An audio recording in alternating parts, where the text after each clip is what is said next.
অপেশাদারের ক্ষেত্রে 18 বছর কেন, পেশাদারের ক্ষেত্রে 21 বছর কেন? লাইসেন্স তো সবার জন্যই সমান। এই কমেন্টটা করেছেন আমার মনির হোসেন ভাই।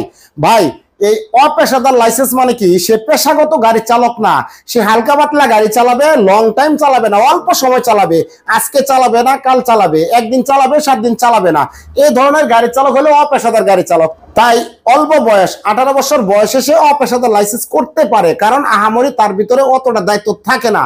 এবার পেশাদার চালকের ক্ষেত্রে কেন 21 করা হয়েছে? সে পেশাগত একজন গাড়ি চালক হবে, সে যে কোনো রাস্তায় যে কোনো গাড়ি চালাবে, লং টাইম গাড়ি চালাবে, দীর্ঘ সময় স্টিয়ারিং এ বসে থাকতে হবে। তাই 18 থেকে 21 বছর, তার মানে 3 বছর বয়স বেশি হলে তার বুদ্ধিটাও একটু বেশি থাকবে। বয়স্ক লোক, তার মানে কি অবশ্যই বুদ্ধি বেশি, মেধা বেশি। এই জন্য অপেশাদারের ক্ষেত্রে 18 বছর করা হয়েছে, আর পেশাদারের ক্ষেত্রে 21 করা হয়েছে। ভাই, অপেশাদার মানে পার্সোনাল গাড়ি চালক, আর পেশাদার মানে কি? সে পেশাগত গাড়ি চালক, সে যে কোনো রাস্তায় যে কোনো সময় যে কোনো গাড়ি চালাতে পারে। আশা করি ভাই বুঝতে পারছেন। যদি ভালো লাগে তাহলে শেয়ার করবেন, কমেন্ট করবেন। ধন্যবাদ ভাই।